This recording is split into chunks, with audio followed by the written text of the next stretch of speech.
This is NDTV, and you're watching NDTV Profit.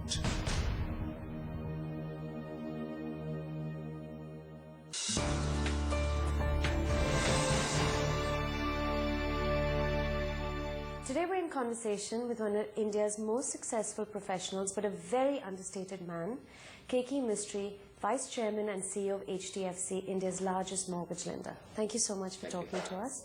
Let's just start with the credit policy. India Inc. is clearly disappointed, but it seems the RBI governor has just not buckled under pressure and is focusing on inflation at the moment. See, if you look at the way the policy framework has been over the last 1 year, the focus has been on inflation. Now, suddenly to shift focus from inflation to growth without inflation really coming off or showing distinct signs of coming off is a complete U-turn from what has been done so far. So one has to look at it from his point of view also. Having said that, a little reduction in CRR, interest rates, whether they reduce or not, I don't think in my personal view would have made too much difference. So a little infusion of liquidity through reduction in CRR would have been very welcome. 0.25% or 0.5% cut in CRR would have infused a little more liquidity in the system. If you see yesterday, the shortage of liquidity in the system has once again crossed 1 lakh crores, which is a level where it was for a significant part of this calendar year, barring a short period of time when it had come below 1 lakh crores.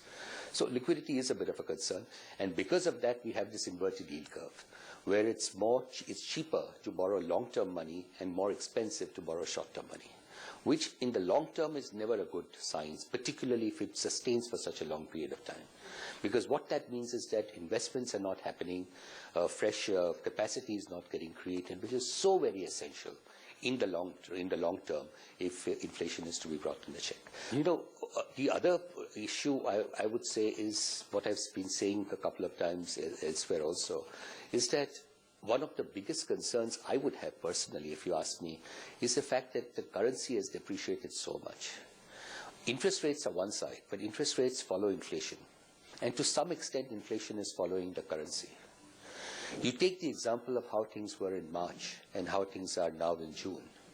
In March, the rupee was at 48 rupees a dollar, and oil prices were around $120 a barrel. Now, we all know that oil is the single largest import bill for India. So there is so much of outgo that happens because of oil.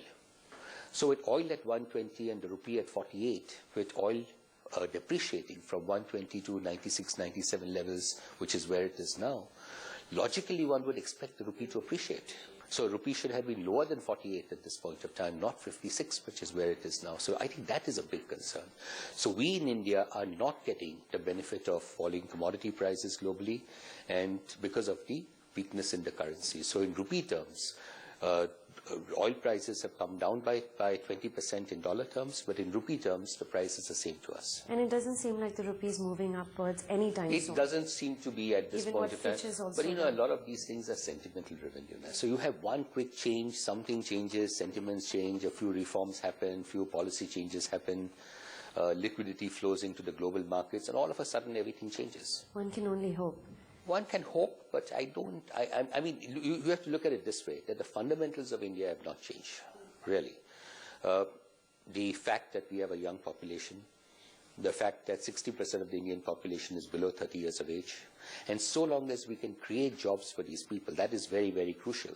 So long as we can create jobs for these people, they will consume, they will spend money. So that will create an automatic demand for goods and services. And to cope up with that goods and services, investments will have to happen in the long term.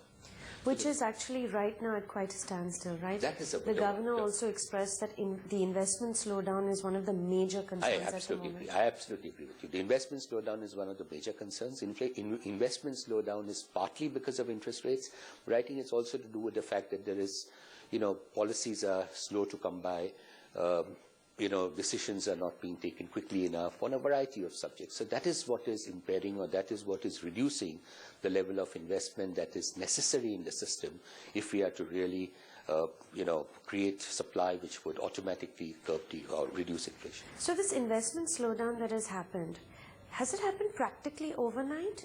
Because even a year seems pretty... I don't think these things happen overnight. I think it's been something which has been visible to many people over the last 1 year. I mean, I would say that we as in, I'm not talking of HDFC, but I'm talking of generally when I talk to people in the market, when I talk to my friends in industry, we've seen it coming around for about a little over a year now. Seeing a phase where IIP numbers are coming down, GDP numbers are coming down, because there was no fresh investment made a year earlier or a year and a half earlier. And you don't see any pickup anytime soon? Still You know, more pain at this at least moment, for another year? no, I don't think so. I don't think we have to reconcile ourselves to pain for one more year, because I still think that if you can bring in some policy reforms, hopefully after the president's election, some quick decisions can be taken, then I think investment cycle can restart. And hopefully, if that were to happen, and we were to also see some reduction in interest rates over the next 6 months or so, which I do believe will happen. Not to mention a reduction in inflation. I think that would follow then. See, inflation will come by when the currency appreciates, number one. Or inflation will get better if oil prices come down globally and rupee remains where it is.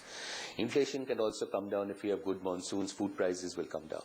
So inflation is a little more complicated. It's not one event which will cause inflation to come down. It's a combination of various factors, each of which will have a pull or push effect depending on what it is. But if the market starts seeing signs of it happening, if markets start seeing that there are reforms happening, some of the bottlenecks which are there today in industry are removed, investments will start happening. And investments start happening, we know that over a period of time, the supply side will start improving. Okay. Fitch has also come in and lowered India's rating to negative. That's a huge blow, isn't it? Or is it just sort of notional, sentimental? I think it's a little bit of it is sentimental. The fact that it's a warning to India, we are still investment grade. We're still not fallen to a level below investment grade, which would be a worry. I think it's a warning to all of us that we need to get the ship in order, get things moving. And hopefully if the government does bring in some reforms, at least signs of reforms, and we don't have to get into anything very complicated. We don't have to talk of opening up insurance at this moment. That's or just far away. I mean, that's a secondary, third. I think so. So I think if we do certain more pragmatic things which are easier, which are not politically sensitive. And more basic. And more basic, then that itself will spur the investment cycle. And I think very importantly, I really do believe that the currency needs to, be given some strength. So you think the RBI needs to step in there? I think somewhere some policy changes are required to get the rupee better. Because if the rupee gets better, if the rupee gets back to 50-51, which I think is a fair level for the rupee, then I think a lot of sentimental changes, a lot of sentiment will improve. When we meet investors, and we meet investors all the time, one of the bigger concerns is of course, growth is a concern, but I think, and inflation is a concern. But I think the single biggest concern today is the currency. Because people who put money into India 2 months ago or 3 months ago in March have already lost 20% of their capital. That is what is, to my mind, impacting investments in a very substantial manner. Also, as a result of the Fitch rating, does it impact the banking sector specifically? I mean, it would be obviously good to have a better rating, but this is a warning. This is a warning to us saying that please get your house in order. There is still time, and it's not too late as yet. Put policy measures in place to start the investment cycle once again, and things will start improving. And in fact, you've just recently returned from Europe. You've met your investors. What is their sentiment towards India? I know you said rupee is a huge concern for them, but it seems India is becoming a little bit untouchable, which is such a difference from, say, a year ago. I won't say as yet that it is untouchable. It's not untouchable, but it's not as attractive a source of investment today as it was, say, 2 years ago or 2.5 years ago. And all these things change with sentiments. Sentiments change very, very quickly. Now, we saw what happened in May 2009 after the election, how sentiments changed overnight virtually when the Congress won the election with so many more seats than was expected. So sentiments change very quickly. So who knows if things work out. But at this point, it's pretty rock bottom, the sentiment. It is pretty low. It is low. It's not rock bottom as in that it cannot be improved. If you ask me, out of a dozen people that one could talk of, I mean, I would have met probably 100 people plus. But let's say out of every 10 people we met, or I met, three or four were very skeptical about India. 3 or 4 did believe that there was some degree of hope, and 2 of them were neutral. So the people who thought that there was hope and that maybe this is not a bad time, rupee at 56, how much worse can it get? Stock markets, wherever they are, how much worse can they get from these levels? Is this a good time to start putting in money in India? So I still think that if we were to see some signs of reforms, money will flow in. But if we don't see signs of reforms happening over the next 3-4 months, then I think we lost the boat. Because in a year and a half's time, we'll probably be, or 2 years' time, before 2 years, we'll be having elections. And then in the last 6 months or 8 months, you can't really be expecting too many policy changes. So we need something pretty soon. We need something in the next 3 to 4 months. But consumer behavior in India, do you think that is impacted? I don't think consumer behavior in India has been impacted at all. If you go to a shopping mall or a good shopping mall on a Saturday or a Sunday, you see it's crowded, people are buying things. It's not that people are just going there to go to watch a movie or to go to a food court. They're actually going and shopping. We have seen no slowdown at all in terms of business at HDFC. If you take the year ended March 2012, for which the results are all public, on the individual lending front, individual retail loans, our growth was 27% before selling loans, and this is much higher than the 18-20% growth that we have historically been targeting. Even if you take the first 2 months of the financial year, this financial year, April and May, I don't want to get into numbers because, you know, we have close to our June quarter, but we've seen no slowdown in growth at all. So people are still consuming, people are still buying things, people are still spending money. Maybe our situation might be a little different because we are catering to middle income people, people who are buying a house because they need a house to stay in. They are not investors, they are not speculators, they're actually end users. So we've not seen a slowdown. And that partly has to do with the fact that all jobs are intact. People are not losing jobs. Salaries have gone up at a reasonable pace. Our data would indicate that the salary growth last year, what we saw from our borrowers, would be somewhere in the vicinity of around 11 to 13%, closer to 12 to 13%. Jobs, as I said, have not been lost. So all that is spurring consumption. All that is spurring growth. So then it would seem like a little bit of a waste if domestic consumption is still going pretty strong, that the growth is just not happening the way it should be right now. Is it one of the worst times you've seen in the recent decades? It probably is one of the weaker times that one has seen in recent times, particularly given the fact that the potential in India is so very high. And domestic demand and consumption could be even higher. The demand could be higher. We should not be impacted by what is happening in the Western world. Which we were not a couple of years ago when the slowdown happened. But this time, it seems to be led from within India. I absolutely agree with you. That is the point. This time the slowdown seems to have been led within India because from the external front, we are reasonably, nobody can be absolutely insulated, but we are reasonably insulated by virtue of the fact that India is a domestic economy. 72% of our economy is domestic. So what happens in the Western world has a very limited impact on India. It may impact sentiments, it may impact money flows into India, it may impact currencies, it may impact stock markets, but it should not impact India's core economy, apart from these factors. And that is because when there is a slowdown in the West, typically what happens, like we've seen this time round also, is that commodity prices start coming down. And one of the biggest problems we've been facing in India, particularly in the last 1.5 to 2 years, has been inflation.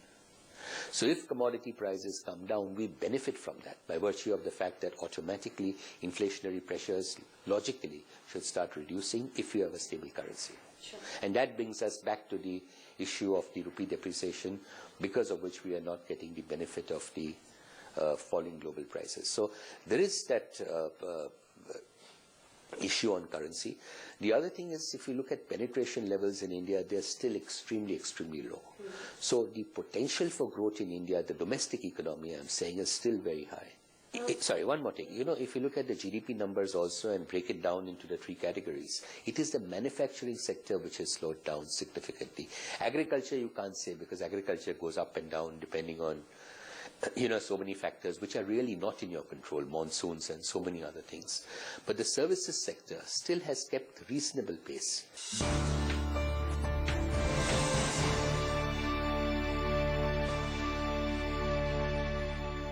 You were talking about HDFC's growth still being robust and the coming quarter not seeing any slowdown at all. Of course, you've just this quarter not facing any slowdown for your company.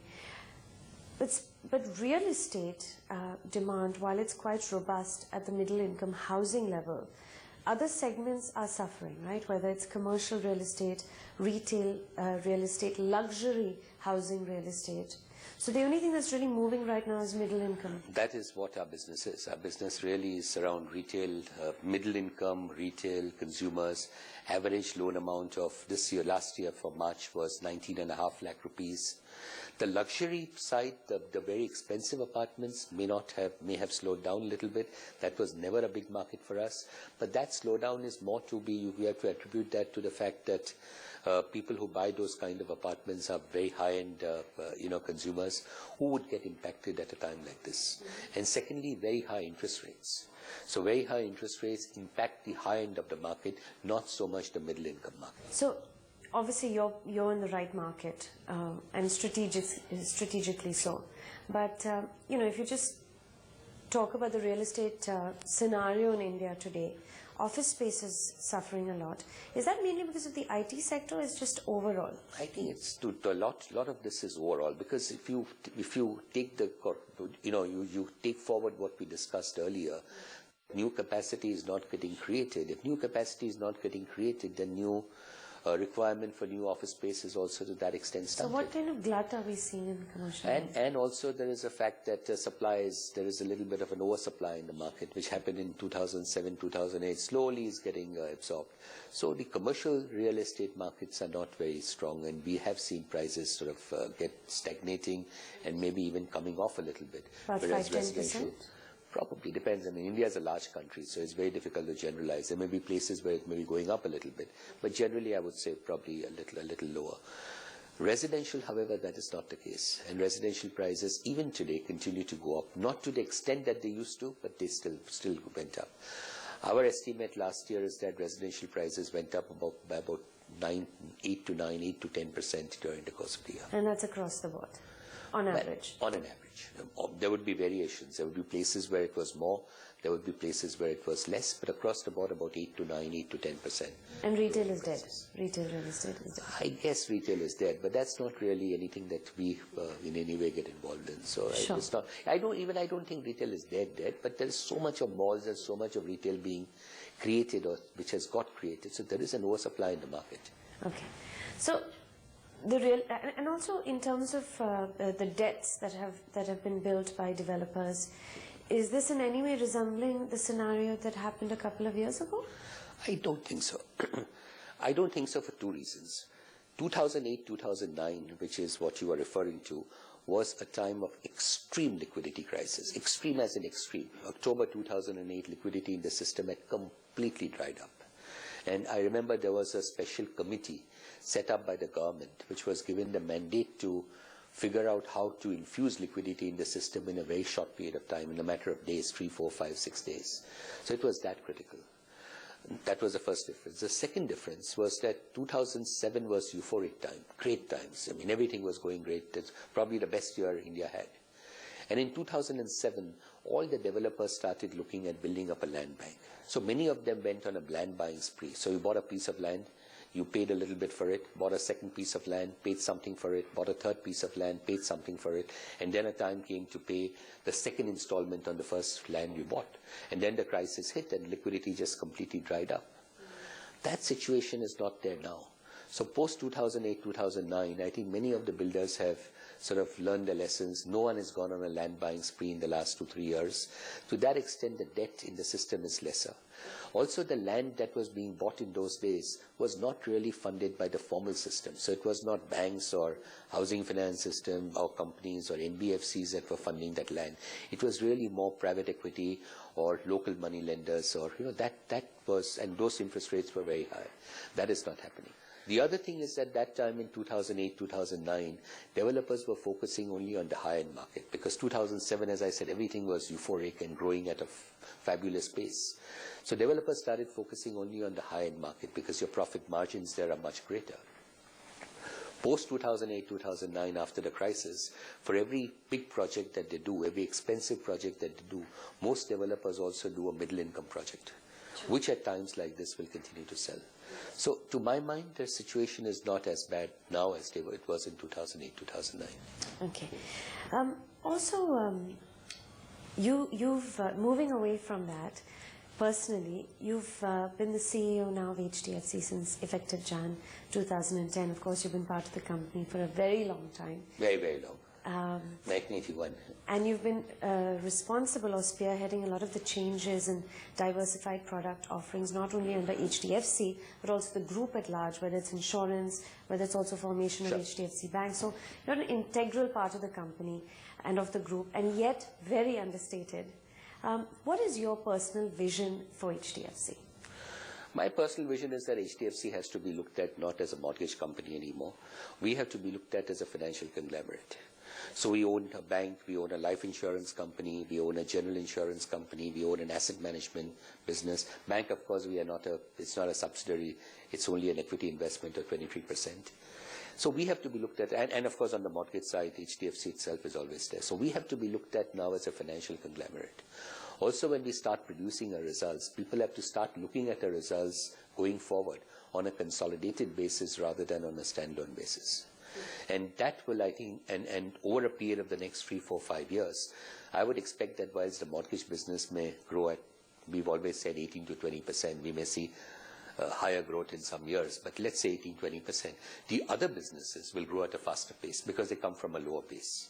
And therefore, the contribution to profitability, bottom line, and all of that will come in a bigger way from the subsidiaries than from the mortgage business. So the mortgage business will continue to grow at the 20-ish% range, but the other businesses will grow at a faster pace. What would be the average growth you think of the other businesses? Upwards of 25% overall. Upwards of 25%? Overall, on a consolidated basis. That's the way we grow in the last couple of years. Okay, and what would be the fastest growing business? Well, the bank is growing at 30% a year. Insurance, if you look at it in terms of bottom line, it was making accounting losses till the year ended March 11. And then for the year ended March 12, for the first time, it made an accounting profit of 271 odd crores. This is life insurance. General insurance would have had accounting profits last year itself, but for the fact that at the last moment we had this large motor pool deficit which we had to absorb, because of which we had an accounting loss. But this year, for the year ended March 2013, we expect accounting profits from general insurance. So the base is so very small that the percentage growth in these businesses will obviously be much larger. Asset management continues to do extraordinarily well. We are today, or at least in March, the average funds under management were nearly 95,000 crores. Also, you've divested some non-core assets. We're not really divested any non-core assets. You know, we have a fundamental problem is that today as a mortgage company, we do not reflect our investments at fair value.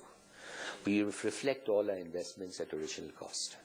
And there is so much of unrealized gain which is appearing in our balance sheet, which is never recognized in the shareholders' funds. If you look at our listed investments, which would include HDFC Bank and a few others, the unrealized profit, the unrealized gain on these listed investments is to the tune of nearly 24,500 crores. I'm giving you numbers of 31st March. So we have unrealized gain of 24,500 crores on listed investments. And then I would also reckon that if you were to look at unlisted investments, we'd have an unrealized gain of another nearly 15,000 crores. So you take 20,000 crores as the net worth today, add on 40,000 crores as unrealized gain, then you get a very significant shareholders' funds of nearly 60,000 crores. Okay. Well, thank you so much and good luck.